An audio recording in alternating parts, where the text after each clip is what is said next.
In this video, we're going to talk about what to look for when hiring an SEO expert. My name's Eric Siu, and we're going to show you how to grow your business. So, point number one, you have to look for the most impressive work that they've done. So I always like to ask, what's the most impressive thing you've done in terms of SEO? And why do you think it's impressive? So from there, they can elaborate. You can ask them what projects they were assigned to, what they're specifically asked to do, what was their contribution, what were they measured on. You can start to get really deep with that kind of question. In fact, this is a question that Elon Musk likes to ask when he interviews people, and he's known to be very tough on people, which is why he's built such great companies. You might give him your URL and say, hey, what would you do here? And you ask them to do it right in front of you. Slide them to your laptop and say, hey, what do you see on this website? What would you change? Would you make any technical changes?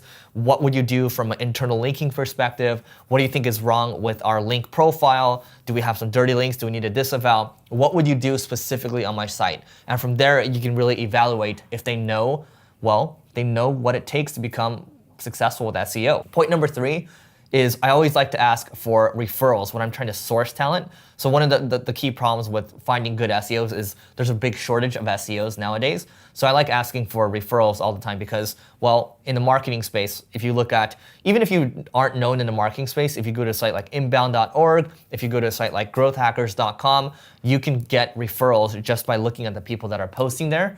So that's a good place to source talent. I think going to Upwork, for example, it's a hit or miss for the most part. Point number four is, well, what's their SEO process?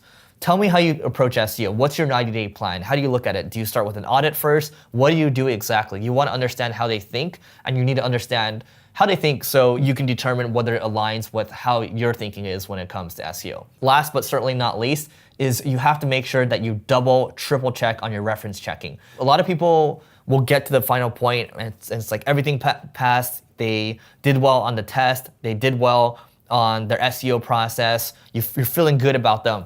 But when you get to the reference check portion, people aren't feeling that excited about them, especially the first three references. Oftentimes you can read between the lines and be like, oh yeah, that guy, Noah. You can tell from that point, he's not really that excited, right? You can tell when people are gushing, like let's say, for example, a person we hired recently talked to reference check and they were gushing.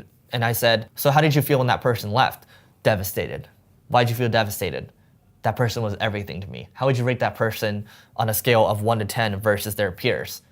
10, right?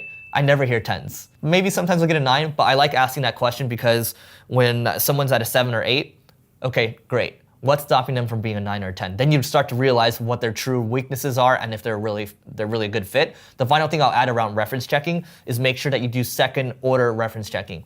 You have the first line of defense, the first three, but you want to ask the first line of defense, hey, who else should I be talking to? Then you get to the real meat and you get to talk to other people that, well, aren't buddy buddies with the first line of defense, right? So you want to get to the bottom of it and you want to do your due diligence because investing on SEO and investing on people is really big. It's a big time commitment and you can lose a lot of money and lose your shirt that way. So if you enjoyed videos like this and want to learn more on how to grow your business, just hit subscribe and we'll see you in the next video.